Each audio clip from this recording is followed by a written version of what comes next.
A fear, though, that President Trump has downplayed is affordability. He said things like, it's a hoax. It's made up by Democrats for political purposes. But we saw in 2024, Republicans in the elections there really won on the affordability message. In 2025, Democrats took that back. They won on affordability. Whoa, hold on a minute. Affordability is not a concept in economics? Really? I mean, with all due respect to the academic ivory tower, if people can't afford gas to get to work, or groceries to feed their families, or a roof over their heads, I'm pretty sure that's a concept that hits them harder than utility or preferences. It's like saying gravity isn't a concept in physics because you prefer to think about quantum mechanics. The real world, where people live and breathe and pay bills, screaming about affordability when the price of basic necessities skyrockets and your paycheck doesn't. That's not some abstract trade off, that's a fundamental struggle that impacts everything from family budgets to mental well being. Maybe economists need to step out of their textbooks and into a supermarket or a gas station because for most Americans, affordability isn't just a concept; it's a daily reality that dictates whether they can make ends meet. To dismiss it entirely, that's not just disconnected; it's almost insulting to millions struggling right now. It's a prime example of how some in academia can lose touch with the very people and their theories are supposed to help understand. Let's get real over here. By and large, they ran away with that messaging. And when you talk to voters, when you talk to everyday Americans, the economy, affordability continues to be a top issue. People feel that their dollar really went a lot further back in the day than it does now. It's harder to afford those everyday items, keep that roof over your head. But President Trump is kind of dismissing those concerns, saying affordability is made up here essentially by Democrats. I mean, where do you think that disconnect really comes from? To be honest with you, I find a disconnect as an economist with what's going on. It's sort of hard to really sort of make sense of things. Let me start off with affordability. As far as I know, and I may be wrong, but this is as far as I know, affordability is not a concept in economics. I've never heard of that before, that economists sort of think in terms of affordability. We think in terms of preferences. That is, there are certain things that people want. Utility is what we call it. There are things that people gain happiness from or wonderfulness from. That's what my editor once called utility, wonderfulness, right? We think of constraints, right? Income. So basically, we think, economists think about what consumers, households face is they have preferences, they want to maximize utility, but they have constraints, income. Right. So that's basically what's going on. Now, we don't think of affordability because we think there's always substitutions you can make, trade-offs. So yes, maybe you don't have the money to buy diamonds, right? It's they're not affordable for me. I wish price of diamonds would go down, right? But fine, you can go out and you could buy something else, some other kind of jewelry. You make substitutions. That's what people are doing all the time. All right. So I don't quite understand really what people are saying when they talk about affordability crisis. You're spending, you're living, you're not, you have not, it's not like you're completely broke, right? So that's what's going on. But then you're pointing to specific commodities that you think have gotten way too expensive. Obviously, I hear about eggs. I never go in supermarkets, so I don't know the price of anything.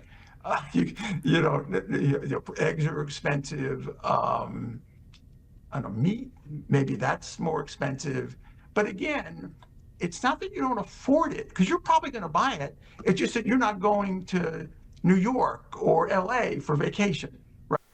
You know, it's always fascinating to hear someone talk about trade offs when they clearly haven't experienced the kind of trade offs most families are making.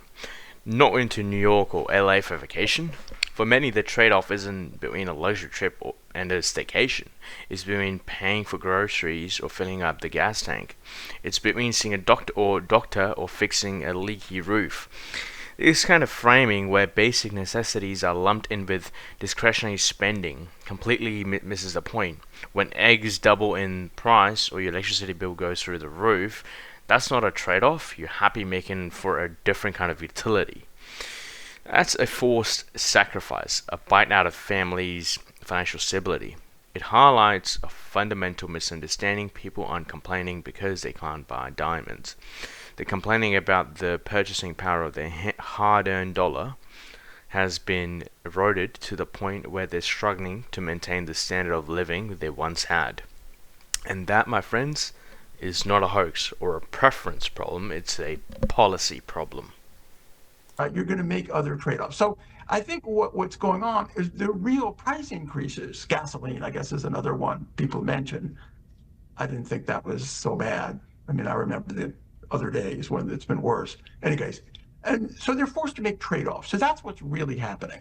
That we're talking about trade-offs. You're sacrificing things that if prices were lower across the board, you'd have more disposable income for fun things you want to do, and you can't now do it because you got to pay for these things what you see as necessities. Okay, that's at the individual level. But what is at the macro level? Our rate of inflation isn't that high. I know worse days of inflation rates that are much higher than now. So it's sort of hard to square the combination of, sure, a macro economy that both in inflation and unemployment isn't so bad, right? And obviously in economics, you can sort of think, well, there's nothing so bad as something that isn't so bad. But that said, it's really not that bad at the macro level.